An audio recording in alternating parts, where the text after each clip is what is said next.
Hello friends, welcome to the Galaxy Group of Science, subject Mathematics and myself Prithviraj sir.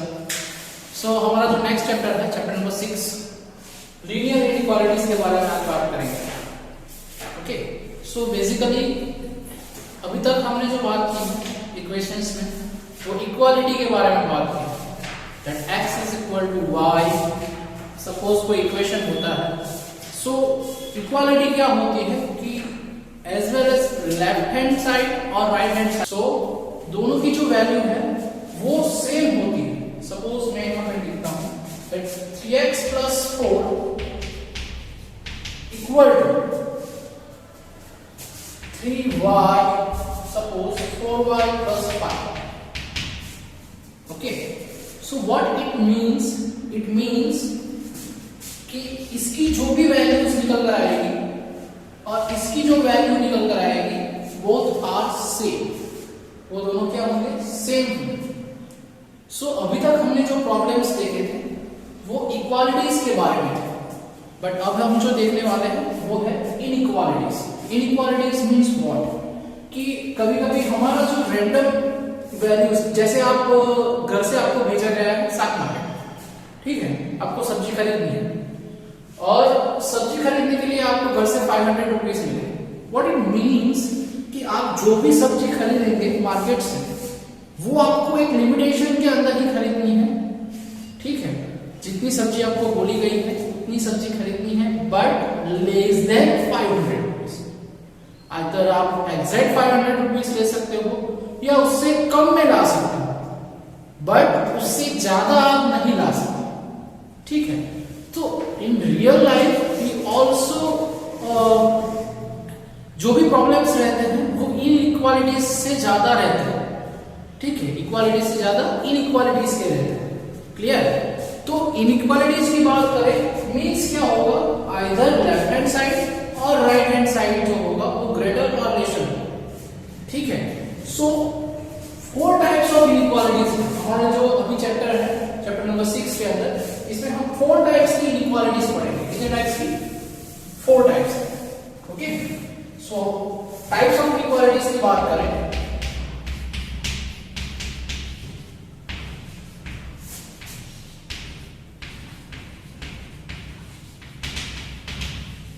तो हमारे पास 4 types की inequalities है.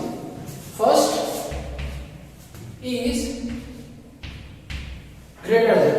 Okay, second is less than, third one is greater than and equal to, and fourth one is less than or equal to. Okay, इसे हम कहेंगे greater than. ये होगी हमारी less than,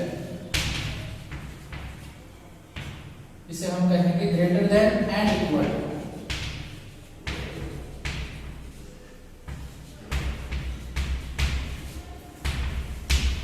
और ये है हमारी less than and equal. Okay, so 4 types की इनइक्वालिटीज होती है. हमारे जो भी रैंडमली प्रॉब्लम है उस सब में 4 टाइप्स की इनइक्वालिटीज रहती है. और लीनियर इसलिए कहा गया है क्योंकि हमें जो पढ़ना है वो सिर्फ लीनियर के बारे में ही इनइक्वालिटीज पढ़ना है. ठीक है, लीनियर इक्वेशंस मींस क्या होता है, उसका जो मैक्सिमम पावर है इक्वेशन का वो 1 होगा. ठीक है, उसे हम लीनियर कहते हैं. उसका ग्राफ जो होगा वो एक लाइन मिलेगी, इसीलिए हम उसे लीनियर इक्वालिटीज कहते हैं. क्लियर? सो लीनियर इक्वालिटीज में कितनी इक्वालिटीज हमें पढ़नी है? 4 टाइप्स. ओके, इसमें से ये 2 जो है उसे हम कहते हैं स्ट्रिक्ट इनइक्वालिटीज. क्या कहते हैं? This. And third and fourth जो है वो हमारी स्लैक इनइक्वालिटीज कहते हैं. क्या कहते हैं? Slack inequalities. सो ये दोनों टर्म्स जो है वो भी आपको अच्छे से पढ़ने पड़ेंगे. ठीक है, स्ट्रिक्ट इनइक्वालिटीज मतलब क्या होगा, वहां पर इक्वल टू नहीं होगा, वो आइदर ग्रेटर होगा या लेस होगा. ठीक है, तो इसे हम स्ट्रिक्ट कहेंगे. स्लैक मींस क्या होगा, उसमें इक्वल टू भी पॉसिबल है और लेस देन भी पॉसिबल है और ग्रेटर देन भी. ओके, सो यहां पर इक्वल होने की वजह से इसे हम स्लैक इनइक्वालिटीज कहते हैं. और ये जो है वो स्ट्रिक्ट इनइक्वालिटीज है, मतलब आइदर ग्रेटर और लेस, नॉट इक्वल. ओके, सो ये दोनों टर्म्स भी आगे आपको यूजफुल होंगी. स्ट्रिक्ट एंड स्लैक इनइक्वालिटीज, तो इसे भी आपको ध्यान में रखना है। अब टाइप्स ऑफ इनइक्वालिटीज की बात कर ली, हमें एक ही शॉर्ट के अंदर पूरा चैप्टर पढ़ना है, ठीक है। आज के वीडियो थोड़ा लंबा होगा 30 मिनट्स जैसा, बट आज इस लेक्चर्स के अंदर हम पूरा चैप्टर्स कवर कर लेंगे। कोई भी ऐसा डाउट्स आपके मन में नहीं रहेगा कि आपको ये एग्जांपल नहीं आ रहा, तो पूरे एक लेक्चर के अंदर ही हम ये पूरा चैप्टर खत्म कर लेंगे, क्लियर। उसके बाद आपको सारी एक्सरसाइज सॉल्व करके मुझे भेजिए। सो मैं आपको हर एक टाइप्स, जितने टाइप्स के एग्जांपल है वो मैं आपको समझा देता हूँ। तो इस चैप्टर के अंदर हमें जो है वो 4 टाइप्स के एग्जांपल पढ़ना है, 3 types. First,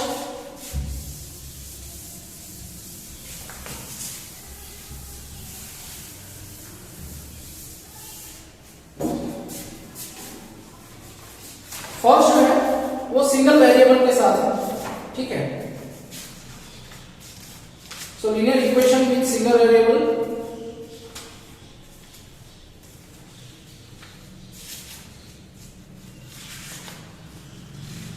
okay. One variable with graphical representation, first जो है वो वन वेरिएबल के लिए है, ठीक है,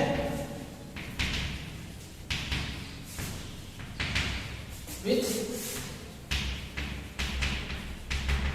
ग्राफिकल रिप्रेजेंटेशन।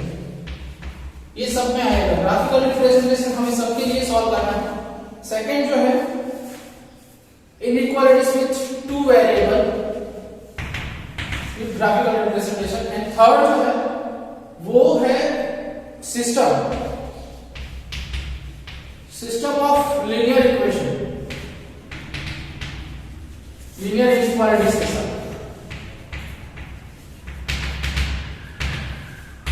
और उसका ग्राफिकल रिप्रेजेंटेशन। तो इस चैप्टर के अंदर हमें ये 3 चीजें सीखनी है कि अगर वन वेरिएबल के साथ होगा तो उसका सॉल्यूशन किस तरह से होगा, और उसका ग्राफिकल रिप्रेजेंटेशन हमें कैसे करना है, ठीक है। और सेकंड है 2 वेरिएबल होगा तो किस तरह से होगा, और सिस्टम ऑफ लीनियर इक्वेशंस अगर एक साथ एक से ज्यादा इनइक्वालिटीज है तो उसका सॉल्यूशन किस तरह से फाइंड आउट करना है, यही हमें इस चैप्टर के अंदर सीखना है, ओके। और एक चैप्टर आपका लीनियर प्रोग्रामिंग करके 12th के अंदर है, 12th साइंस के अंदर, तो इसी के रिलेटेड है आपका जो चैप्टर है वो सेम यहां से ही पिकअप होगा, ठीक है।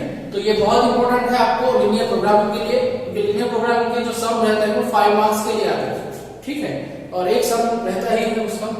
तो ये आपको 12th का जो बेसिक मानते हो तो उससे भी ये इंपॉर्टेंट रखता है, ठीक है, उस तरीके से वो इंपॉर्टेंट रखता है। तो आपको यही ध्यान में रखना है, लीनियर इक्वालिटीज में हमें 3 टाइप्स के सीखना है, 1 variable, 2 variable and system of linear equation inequalities, okay. So इस तरह से हमें 3 टाइप्स के एग्जांपल सॉल्व करने हैं। तो हम पहले जाते हैं 1 वेरिएबल के साथ।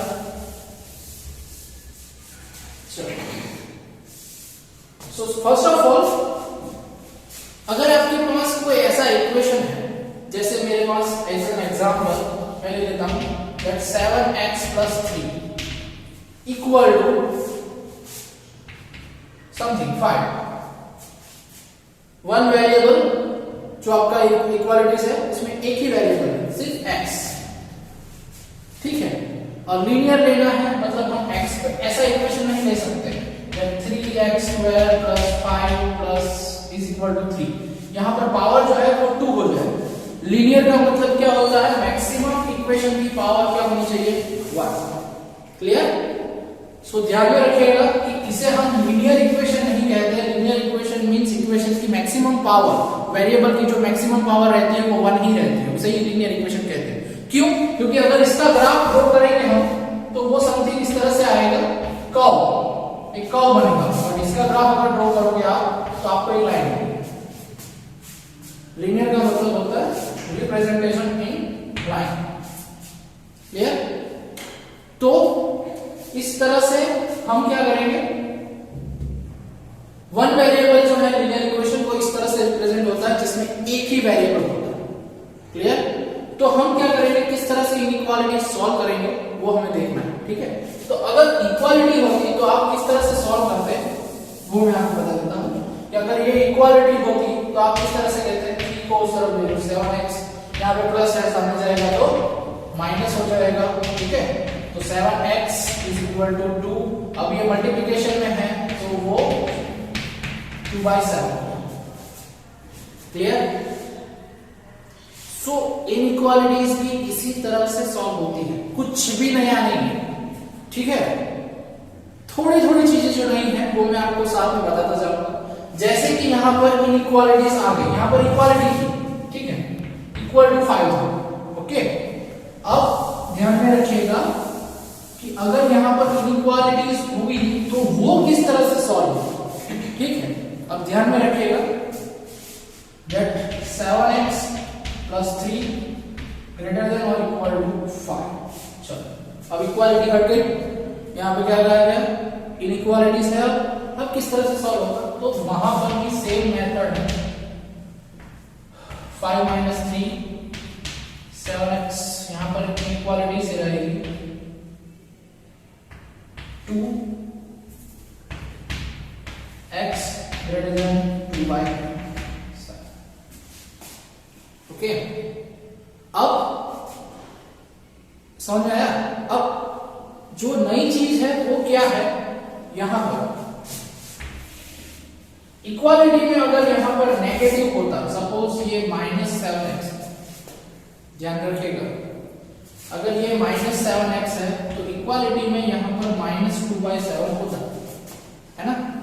बट इनइक्वालिटीज के अंदर अगर यहां पे -7x होता तो ध्यान में रखिएगा कि इनइक्वालिटीज जो है वो यहां पर चेंज हो जाते हैं, मतलब ये नेगेटिव तो होता है, बट इक्वालिटीज जो होंगी वो अगर greater than and equal to है तो उसकी रेसिप्रोकल जो होगी लेस देन और इक्वल टू, स्लैक इनइक्वालिटीज है।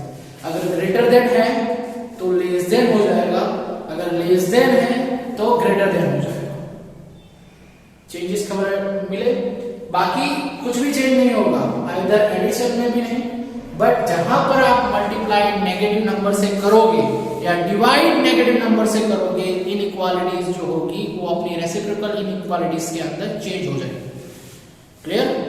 तो इनइक्वालिटीज में ये चीज ध्यान में रखनी है कि अगर आप किसी नेगेटिव नंबर से या नेगेटिव डिवीजन से अगर आप इक्वेशंस में ऐड करते हो तो वहां पर आपकी इनइक्वालिटीज चेंज होगी। एडिशन एंड सब्सट्रैक्शन में कुछ भी चेंज नहीं होगा, ठीक है। सिर्फ मल्टीप्लिकेशन एंड डिवीजन के अंदर जो भी इनइक्वालिटीज होगी उसकी रेसिप्रोकल इनइक्वालिटीज के अंदर वो चेंज होगी। क्लियर? सो ये चेंज है एक, ठीक है।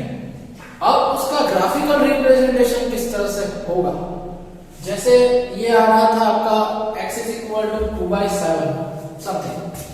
चलो सपोज ये आपकी नंबर लाइन, वन वेरिएबल होगा तो वो नंबर लाइन के ऊपर भी होगा, ठीक है। दो वेरिएबल होंगे x एंड y तो ही कोई ग्राफ ऊपर जाएगा, बाकी सबके रिप्रेजेंटेशन कहां पर होंगे, x एक्सिस पे। कब? जब आपके पास एक ही वेरिएबल होगा तो, ठीक है। सो एक ही वेरिएबल है, ये आपका 1 है, ये आपका 2 है, ठीक है।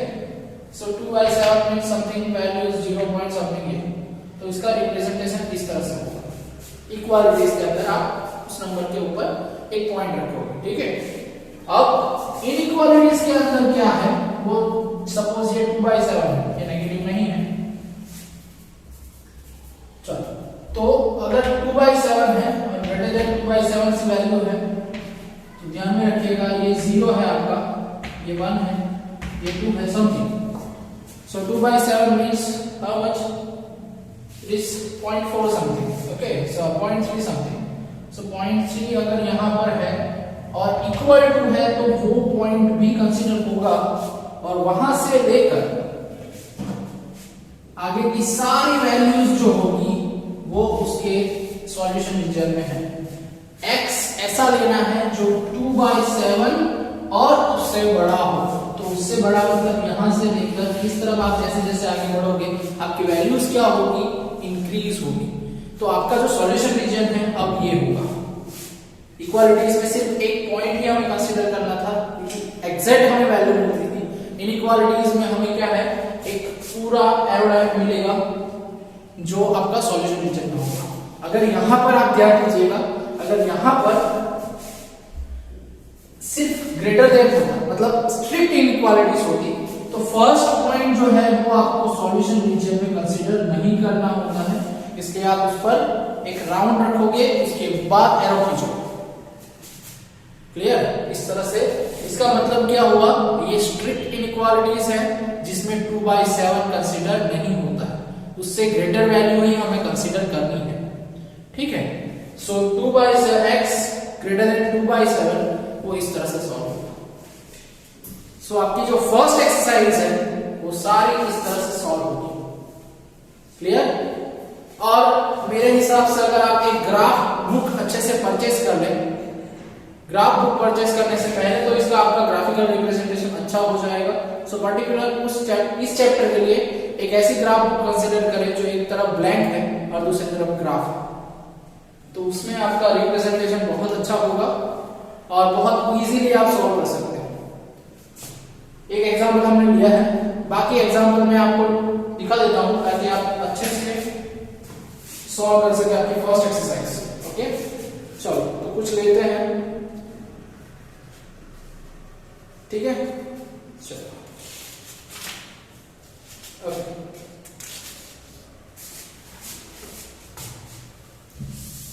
एग्जाम्पल 1, मैं सारे एग्जाम्पल करवा देता हूं, एक्सरसाइज आपको सॉल्व करनी है। ठीक है,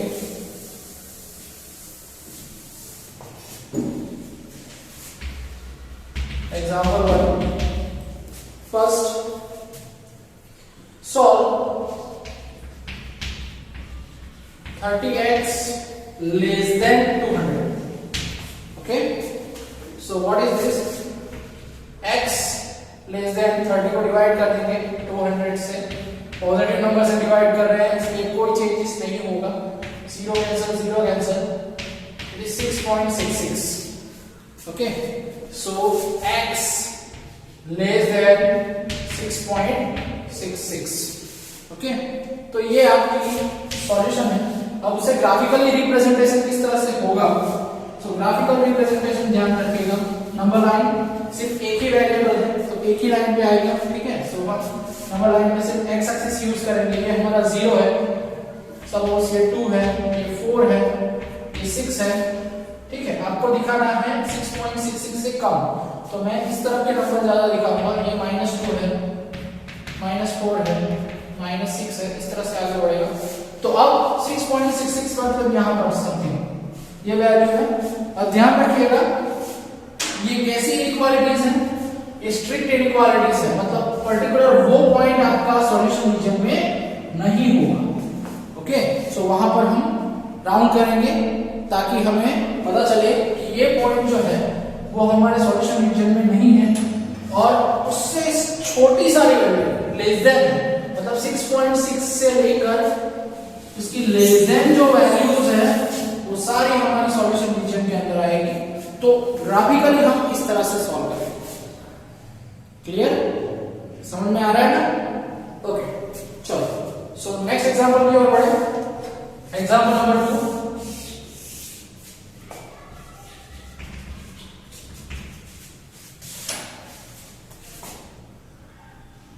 (5x minus 3) that 5x minus 3 less than 3x plus 1. Okay, चलो ध्यान में रखिएगा, 3x इस तरफ आएगा, 5x minus 3x -3 उस तरफ जाएगा, +3 1 + 3, तो ये होगा 2x less than 4, सो 2 से डिवाइड कर देंगे, सो 4/2, सो x less than 2, ये आपका सॉल्यूशन हुआ। अब ग्राफिकली रिप्रेजेंटेशन जो है वो किस तरह से होगा, चलो ये हमारा 0 है, ये 1, ये 2, ये -1, ये -2। ठीक है, चलो सो अब ग्राफिकल रिप्रेजेंटेशन की बात करें, हमारा है स्ट्रिक्ट इनइक्वालिटीज, सो x = 2 के ऊपर आपको सर्कल करना है क्योंकि वो हमारे सॉल्यूशन रीजन में नहीं है। ओके, और 2 से छोटी सारी वैल्यूज, मतलब छोटी सारी वैल्यूज मतलब यहां से लेकर इस तरफ की सारी वैल्यूज जो होंगी वो हमारा सॉल्यूशन रीजन होगा। क्लियर? समझ में आया ना? Okay, next example,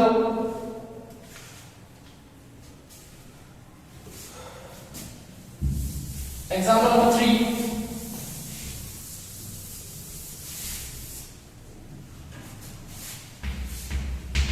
Example number 3.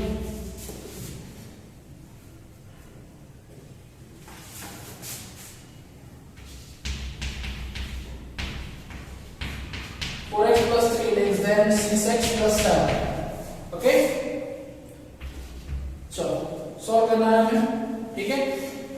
So 4x plus 3 less than 6x plus 7. चलो वेरिएबल जो है मैं इस तरह भेज देता हूं, तो 3 less than 6x minus 4x minus 7 इस तरफ आएगा, so minus 7 plus 3 तो था, ठीक है। So what is this? ये होगा minus 4 less than this 2x.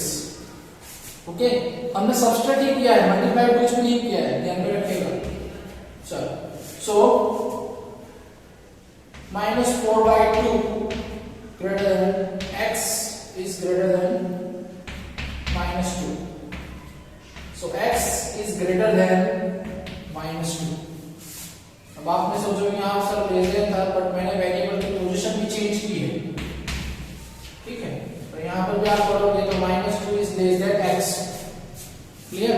तो रीडिंग में मीनिंग उसका सेम होता है, बट वेरिएबल को एक साइड रखोगे तो आपको यही मिलेगा, x greater than -2. So what is the solution region? ये हमारा -2 है, सपोज ये -1, ये 0, 1, it is 2. So it is strict inequalities. So -2 के ऊपर आपको एक सर्कल करना होगा, जस्ट पॉइंट, ओके, ताकि हमें पता चले कि स्ट्रिक्ट इनइक्वालिटीज है और -2 हमारे रीजन में नहीं है। सो -2 से ग्रेटर वैल्यू मतलब हमें लेफ्ट हैंड साइड आगे बढ़ना होगा, clear, sorry right hand side आपकी तरफ से। सो ये जो है वो हमारा सॉल्यूशन रीजन होगा, x greater than -2, clear. Next example उसी तरह से है, क्लियर। ओके, चलो फोर्थ एग्जांपल नंबर 4.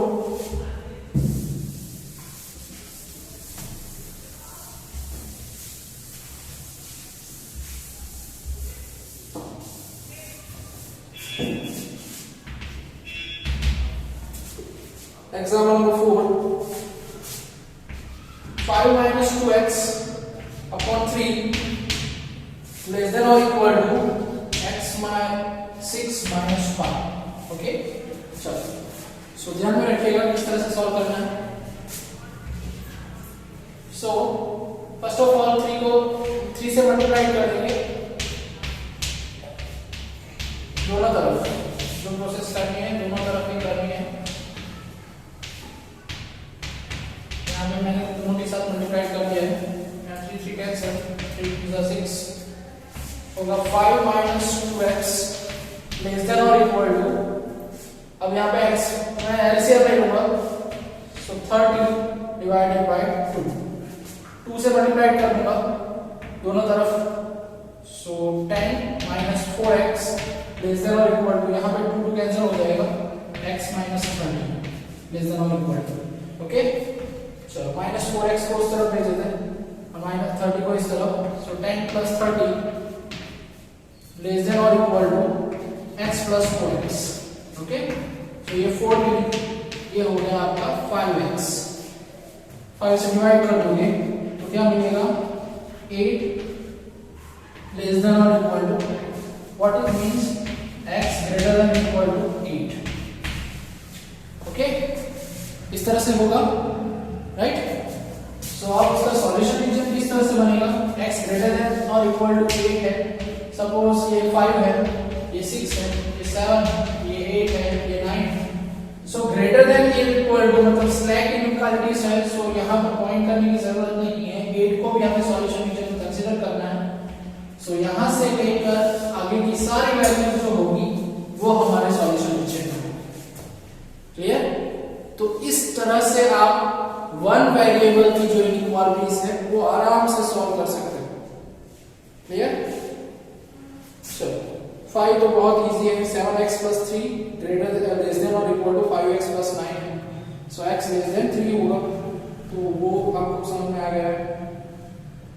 6 इसी तरह से है जिस तरह से हमने ये सॉल्व किया है, सॉल्व कर सकते हो आप।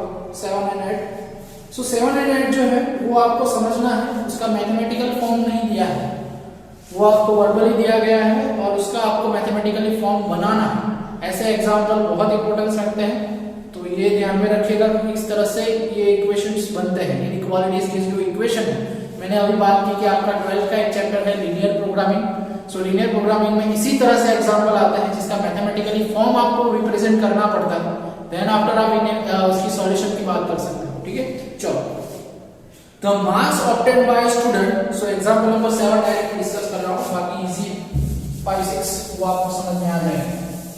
ठीक है,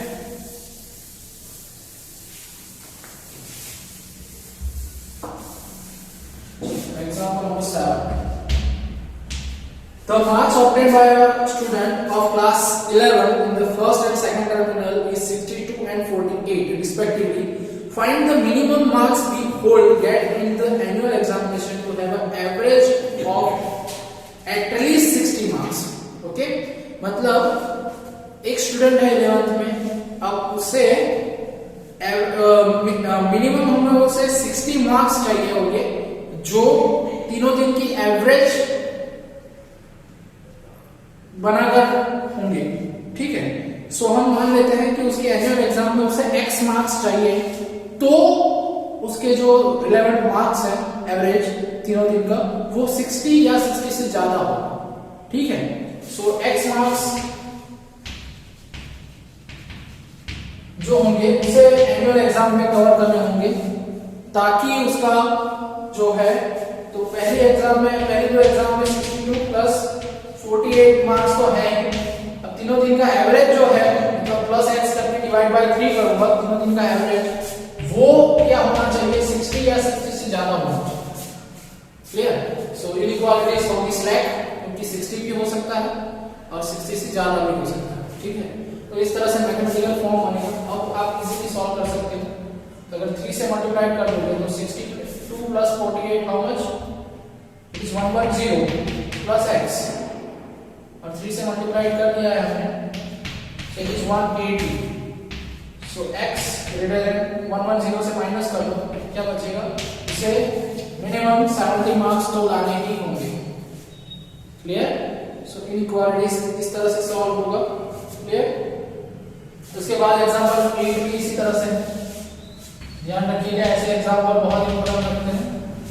find all the pairs of consecutive odd natural numbers both of which are larger than 10 such that their sum is less than 40. Okay, find all pairs of consecutive odd numbers both of which are larger than 10 such that their sum is less than 40. Okay, let x be a smaller of two consecutive odd natural numbers so that the other one is x plus 2. Okay, then we should have, okay, तो हमारे पास दो inequalities है यहाँ पर, x greater then 10 तो होना ही चाहिए, दोनों number x is equal to 10 से ज्यादा ही है, ऐसा बोला है। ऑड नंबर जो है वो 10 से ज्यादा ही है। Find all pairs of consecutive odd natural number both of which are larger than 10। Okay, और कंसेक्यूटिव है मतलब अगर एक 11 हुआ तो दूसरा कौन सा होगा, 30। ओके, कंसेक्यूटिव का मतलब नेक्स्ट ही ऑड नंबर जो भी आता है वही हमें कंसीडर करना है। अगर 9 हुआ फर्स्ट तो दूसरा 11 होगा, ठीक है, दूसरा 13 हुआ तो वो 15 होगा। तो अगर एक हम x कंसीडर कर रहे हैं ऑड नंबर, तो दूसरा कौन सा होगा, x plus 2 ऑब्वियसली, है ना। सो एक कंडीशन हमारी ये है कि दोनों का सम जो है वो लेस देन 40 होना चाहिए, 40 भी नहीं, लेस देन 40 होना चाहिए। सो x plus 2 आप करोगे वो कितना होना चाहिए, लेस देन 40। ठीक है, तो आप देखिए आपका जो सॉल्यूशन है, अब यहाँ पे दो कंडीशन है, दो हमारी कंडीशन है, एक तो 10 से ज्यादा होना चाहिए और उन दोनों का सम जो है वो क्या होना चाहिए, 40 से कम। ठीक है, अब इसे सॉल्व करोगे तो क्या मिलेगा, 2x + 2 लेस देन 40। सो 2x + 2 जो है माइनस करेंगे दोनों तरफ से, तो क्या मिलेगा 38। सो x लेस देन क्या होना चाहिए 19। सो एक सॉल्यूशन मिला हमें 19 से कम। तो आप देख लीजिए आप कंसेक्यूटिव नंबर्स कौन से होंगे जिसका एडिशन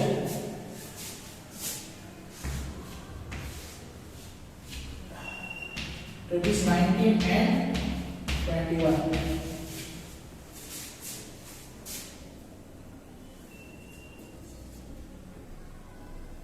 सो आप 11 एंड 13 पेयर में कुछ भी ले सकते हो आप, 21 तो नहीं है, लेस देन 90 लेना है।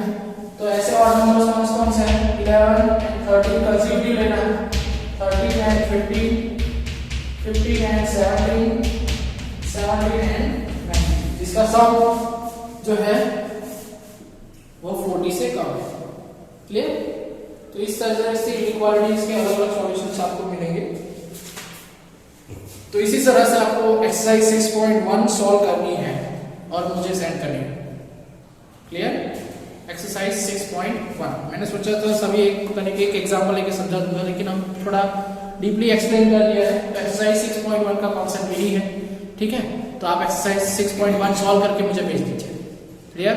सभी बच्चों की आनी चाहिए। क्लियर?